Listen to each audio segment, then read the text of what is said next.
Dear students, 12th standard, subject Biozoology, Unit 5, Chapter 10, Topic Biogeographical Regions of India. As per International Biome type of classification based on climate, fauna and flora and soil conditions, India can be divided into 10 different biogeographic zones. இப்போ இந்தியாவோட உயிர் புவி மண்டலங்கள் அப்படின்னு சொல்லும்போது அங்கே நம்ம climate, plans, அதாவது ஃப்ளாரா, ஃபானான்னு சொல்லக்கூடிய அனிமல்ஸ், அங்கே அப்புறம் சாயிலோட டைப், இதெல்லாம் பேசிஸாக வச்சுட்டு நம்மளோட இந்தியாவோட உயிர் புவி மண்டலங்களை நம்ம எப்படி பிரிக்கலாம் அப்படின்னா ஒரு 10 டைப்ஸாக வந்து பிரிக்கலாம். பயோஜியோகிராஃபிக் ஜோன்ஸ் அப்படின்றத வந்து எத்தனைதாக பிரிக்கலாம், 10 டிஃப்ரெண்ட் டைப்ஸாக வந்து நம்ம கிளாஸிஃபை பண்ணலாம், டிவைட் பண்ணலாம் அப்படின்னு சொல்லியிருக்காங்க. என்னென்ன ஏரியா அப்படின்னு பார்த்தீங்கன்னா trans Himalaya, Himalaya, Indian desert, semi arid zone, western ghat, Deccan peninsula, Ganga பகுதிகள் அப்படின்னு சொல்லுவோம் இல்லையா, Gangetic plains, north east India, coastal regions, Andaman and Nicobar island, இப்படி 10 ஏரியாஸாக நம்ம என்ன பண்ணலாம் அப்படின்னு சொன்னால் இந்த இந்தியாவோட உயிர் புவி மண்டலங்களை நம்ம வந்து 10 கேட்டகரியாக டிவைட் பண்ணலாம். ஸோ இதில் நம்ம ஃபஸ்ட்டு பார்க்க போகிறது என்ன அப்படின்னு பார்த்தீங்கன்னா டிரான்ஸ் ஹிமாலயா, இமயமலைக்கு அப்பால் உள்ள மண்டலம். இமயமலைக்கு அந்த தொலைவில் உள்ள மண்டலத்தை தான் நம்ம என்ன சொல்கிறோம் அப்படின்னு சொன்னால், ஏரியாவை தான் என்ன சொல்கிறோம் அப்படின்னா டிரான்ஸ் ஹிமாலயா ரீஜன்ஸ் அப்படின்னு சொல்கிறோம். திபெத் பீடபூமி பகுதிகள்லாம் இருக்கு இல்லையா, அதுக்கு மேலெல்லாம் உள்ளதெல்லாம் வந்து டிரான்ஸ் ஹிமாலயா ரீஜன்ஸ் சொல்லுவோம். ஸோ இதில் என்னென்னலாம் இருக்குது அப்படின்னு பார்த்தீங்கன்னா comprise mountain areas of Ladakh, J K, அடுத்து north Sikkim and Nagaland, Spiti of H P. So நம்ம நாட்டோட நிலப்பரப்பில் எவ்வளோ பர்சன்டேஜ் இருக்குது அப்படின்னா 5.7% வந்து இது டிரான்ஸ் ஹிமாலயா இருக்குது. இப்போ ஜம்மு காஷ்மீர் ஜேகே அப்படின்னு சொல்லும்போது ஜம்மு காஷ்மீர் சொல்லுவீங்களா, ஜம்மு காஷ்மீரோட லடாக்கோட உயர்மட்ட பகுதி திபெத் ஏரியாவோட இந்த ஏரியாவில் இருக்கக்கூடியதான் டிரான்ஸ் ஹிமாலயா அப்படின்னு சொல்லுவாங்க. அடுத்து இப்போ இதில் வந்து 5.7% வந்து நாட்டில் டிரான்ஸ் ஹிமாலயா ஏரியா தான் இருக்குது அப்படின்னு சொல்கிறோம். இதில் என்னென்ன ஃப்ளாரா அண்ட் ஃபானா இருக்குது அப்படின்னு சொல்லி பார்க்க போகிறோம். ஆல்பைன் ஸ்டீப் வெஜிடேஷன், அடுத்து ரிச்சஸ்ட் வைல்டு ஷீப், நிறைய ஆடுகள், goat community in the world, உலகத்திலே அதிக அளவில் வந்து கோட் கம்யூனிட்டி வந்து அதிகமாக இருக்குது அப்படின்னு சொல்கிறாங்க. எதுக்காக அப்படின்னு சொன்னால் ஃபார் த பர்பஸ் ஆஃப் உல், நிறைய அந்த கம்பளிகள் தயாரிக்கிறதுக்காக. அடுத்து சிறு அப்படின்னு சொன்னால் ஒரு மானினம் சொல்லுவாங்க, திபெத் ஏரியாவில் உள்ள டீரை தான் வந்து சிறு அப்படின்னு சொல்லுவாங்க. அடுத்து பிளாக் ராக்டு கிரேன், கருப்பு பாறை கொக்கு, இது எல்லாமே வந்து இந்த டிரான்ஸ் ஹிமாலயா ரீஜன்ஸில் அதிகமாக காணப்படுது. அடுத்து பார்த்தீங்க அப்படின்னா ஹிமாலயாஸ், இமயமலை அப்படிங்கும்போது entire mountain chain running from western to north eastern India 7.2% வந்து ஆக்குப்பை பண்ணியிருக்கு. அல்பைன் ஃபாரஸ்ட், ஆர்ச்சிட்ஸ் இருக்குது. அடுத்து பார்த்தீங்க அப்படின்னா ரோடண்ட், அந்த கொறித்து தின்னக்கூடிய விலங்குகள், வைல்டு ஷீப், காட்டு ஆடு, மவுண்டைன் கோட், மலையாடு, ஸ்ரீவ், ஸ்னோ லெப்பர்டு, பேண்டா, அதெல்லாம் இருக்குது. ஸ்ரீவ் அப்படின்னு பார்த்தீங்கன்னா மூஞ்சிறு சொல்லுவோம் இல்லையா, மூஞ்சிறு தான் ஸ்ரீவ் அப்படிம்பாங்க. ஸ்னோ லெப்பர்டு அப்படின்னா பனிச்சிறுத்தை. ஸோ இவ்வளோ இனங்கள் வந்து ஹிமாலயாஸ் ஏரியாவில் இருக்குது. ஆனாலுமே ஒரு சில இனங்கள் இங்கே பார்த்தீங்க அப்படின்னா அழியக்கூடிய நிலையில் இருக்குது அப்படின்னு சொல்கிறாங்க இப்போதைக்கு. அடுத்து இந்தியன் டெசர்ட், இந்திய பாலைவனம், extremely arid area west of Aravalli hills range comprising the sand desert of Rajasthan Thar and salt desert of Gujarat Kutch. So இப்போ இந்த குஜராத் பாலைவனம் இருக்கு இல்லையா, சால்ட் டெசர்ட். அடுத்து வந்து நம்ம ராஜஸ்தான் அந்த மணல் டெசர்ட்ஸ் இருக்கு இல்லையா, ரெண்டையும் உள்ளடக்கிய ஒரு ஏரியா தான் வந்து நம்ம ஆரவல்லி ஹில்ஸ் சொல்லுவோம். ஸோ இந்த ஏரியாவில் உள்ளதான் இந்தியன் டெசர்ட்ஸ் அப்படின்னு சொல்கிறாங்க. நம்ம நாட்டோட நிலப்பரப்பில் 6.9% வந்து இந்தியன் டெசர்ட்ஸ் அப்படின்னு சொல்லலாம்.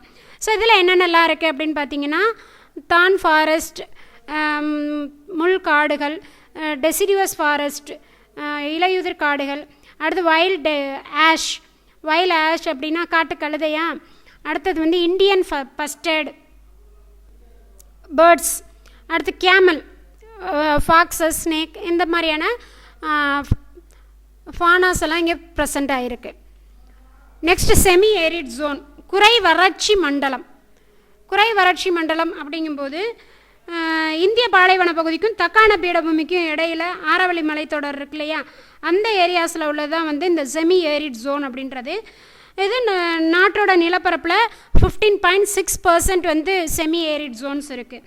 இங்கே என்னென்ன விலங்குகள்லாம் இருக்குது அப்படின்னு பார்த்தீங்கன்னா, நீலகிரி அப்படின்னு சொல்லக்கூடிய, நீலகிரியில் நில்காய் அப்படின்னு சொல்லக்கூடிய நீலமான், அடுத்து பிளாக் பக் புலவாய் அப்படின்னு சொல்லுவாங்க, 4 காண்ட் ஆண்டிலோப் 4 கொம்பு மான், சாம்பார் கடமான், அடுத்தது பார்த்திங்க அப்படின்னா ஸ்பாட்டட் டீர் புள்ளிமான், சீட்டல் அப்படின்னு சொல்லக்கூடிய அச்சுமான், இந்த மாதிரியான நிறைய விலங்கினங்கள் அங்கே இருக்குது.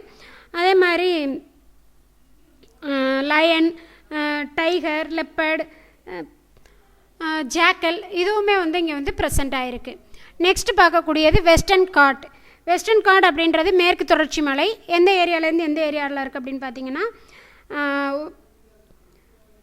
நம்ம south Gujarat to southernmost tip of the Kerala வரைக்கும் இருக்கக்கூடியது western ghat. Mountain ranges from சார்பேனியா in south Gujarat to southernmost tip of the Kerala தான் வெஸ்டர்ன் காட் அப்படின்னு சொல்கிறோம். 4% வந்து ஆக்குபை பண்ணியிருக்கேன்.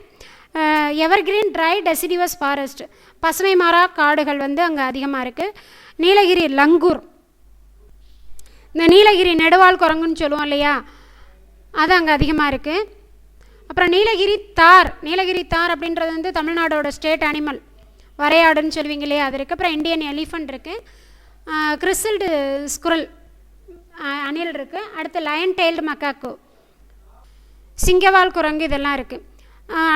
ஆனாலும் வந்து இது எண்டமிக் அப்படிங்கும்போது இந்த ஒரு இடத்துல மட்டும்தான் இந்த இனங்கள் வந்து அதிகமாக இருக்குது. பெரிய கிறிஸ்டல்டு ஸ்குரல், பெரிய பெரிய அணில், அடுத்து சிங்கவால் குரங்கெல்லாம் வந்து ஓரிட சிற்றினங்கள் அப்படின்னு சொல்லுவாங்க, endemic. Next Deccan peninsula, Deccan தீபகற்பம் அப்படின்னு சொல்லக்கூடிய டெக்கான் பெனின்சுலா.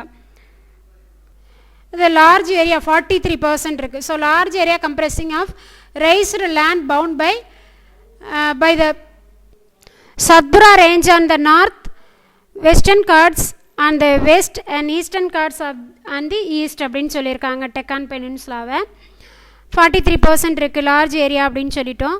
என்னென்ன ஃப்ளாரா அண்ட் ஃபானா இருக்குது அப்படின்னு பார்த்தீங்கன்னா, டெசிடிவஸ் ஃபாரஸ்ட், இலையுதிர் காடுகள் இருக்குது. அடுத்து எவர்கிரீன் தான் ஃபாரஸ்ட் அப்படிங்கும்போது இந்த முள் காடுகள் இருக்குது. அடுத்தது எவர்கிரீன் ஃபாரஸ்ட்டில் வந்து செமி எவர்கிரீன் ஃபாரஸ்ட்டு தான் இருக்குது, பகுதி பசுமை மாறா காடுகள். அடுத்தது பார்த்திங்க அப்படின்னா ஃபானாவை பொறுத்தவரையில் chital, sambar, sloth bear, barking deer, nilgai, elephant, blackbuck, இது எல்லாமே இருக்குது. அதாவது கடமான், அச்சுமான், நீலமான், அப்புறம் எலிஃபண்ட்டு தான் உங்களுக்கு தெரியும். ஸ்லாத் பியர்னால் தேன்கரடின்னு சொல்லுவோம் இல்லையா, இரளைமான் அல்லது வெளிமான், பார்க்கிங் டீர்னா கேளை ஆடு, இந்த மாதிரியான ஸ்பீசிஸ்லாம் நிறையா டெக்கான் பெனின்சுலாவில் இருக்குது. ஸோ இப்போ இந்த டெக்கான் பிளாட்டியூவில் தான் பார்த்திங்க அப்படின்னா நம்ம ரிவர்ஸ் எல்லாம் இருக்குது இல்லையா, கோதாவரி, தபதி, நர்மதா, மகாநதி, இந்த ஏரியாஸோட நீர்பிடிப்பு பகுதியாகவும் இந்த டெக்கான் பிளாட்டியூ வந்து திகழுது. அடுத்ததாக கேகை பிளான்ஸ், கங்கை சமவெளி, கங்கை ஆற்றுப்படுகை மண்டலம் அப்படின்னு சொல்லுவோம் இல்லையா, அதுதான் வந்து இந்த கங்கை சமவெளி. இப்போ ஏரியாஸ்ன்னு பார்த்தீங்க அப்படின்னா 11% ஆக்குப்பை பண்ணியிருக்கு. நல்லா ஒரு ஃபெர்டைல் ஏரியா. இந்த ஃபெர்டைல் ஏரியா வந்து எது வரைக்கும் இருக்கும் அப்படின்னு சொன்னால், இமயமலையோட அடிவாரம் வரைக்கும் இருக்கக்கூடியதான் இந்த கங்கை சமவெளி. One of the most fertile regions of India which extends from east Rajasthan through Uttar Pradesh, Bihar and west Bengal வரைக்கும் ஏரியாவில் இருக்கக்கூடியதான் இந்த கங்கை சமவெளி. என்னென்னலாம் இருக்குது, என்னென்ன ஃபானாஸ் அண்ட் ஃப்ளோரா இருக்குது அப்படின்னா, மேங்க்ரூவ் ஃபாரஸ்ட் அப்படிங்கும்போது இந்த அலையாத்தி காடுகள், சதுப்பு நில காடுகள்லாம் இருக்குது. ட்ரை டெசிடிவஸ் ஃபாரஸ்ட், இலையுதிர் காடுகள்.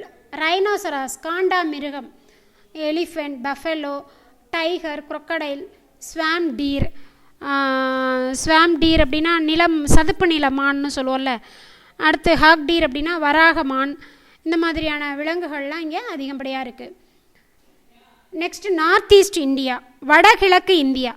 வடகிழக்கு இந்தியாவில் 5.2% வந்து வடகிழக்கு இந்தியா அப்படின்னு சொல்லுவோம், north east India. The plains and north Himalayan hill ranges, north eastern India region represent the transition zone between the Indian, அதாவது Indo-Malayan and Indo-Chinese biogeographical regions, is the meeting point of Himalaya mountains and peninsular India. Himalaya மவுண்டெயினும் peninsular இந்தியாவுக்கும் இடையில உள்ள ஒரு meeting பாயிண்ட்டாக தான் வந்து நம்ம என்ன சொல்கிறோம், நார்த் ஈஸ்ட் இந்தியா அப்படின்னு சொல்கிறோம். ஸோ இங்கே என்ன நல்லா இருக்குது அப்படின்னா, biogeographical gateway for much of India's fauna and flora and also a biodiversity hotspot. Hotspot அப்படின்னு சொன்னால் ஒரு பர்டிகுலர் ஏரியாவில், அதாவது ரொம்ப ஓவராக மாடிஃபை ஆகிட்டு இருக்கக்கூடிய ஒரு ஏரியா, அந்த இடத்துல ஒரு ஸ்பீசிஸ் வந்து அதிகப்படியாக இருந்துச்சு அது அப்படின்னா அது ஹாட்ஸ்பாட் அப்படின்னு சொல்லுவாங்க. ஸோ நார்த் ஈஸ்ட் இந்தியாவை என்ன சொல்கிறாங்க அப்படின்னு சொன்னால், biogeographical gateway for much of India's fauna and flora and also biodiversity ஹாட்ஸ்பாட்னு. நிறைய இந்தியாஸில் உள்ள பிளான்ஸுக்கும் அனிமல்ஸுக்கும் ஒரு கேட்வே அப்படின்னு சொல்கிறாங்க. அடுத்து என்னென்ன ஃபானா இருக்குது அப்படின்னு பார்த்தீங்க, ஃப்ளோரா ஃபானா இருக்குது அப்படின்னா, செமி எவர்கிரீன் ஃபாரஸ்ட், பாதி பசுமை மர காடுகள். அடுத்து monsoon forest, swamp and grassland, Indian rhinoceros காண்டாமிருகம், கோல்டன் லங்கூர், லெப்பர்ட், இதெல்லாம் அதிகப்படியாக நார்த் ஈஸ்ட் இந்தியாவில் இருக்குது அப்படின்னு சொல்கிறாங்க.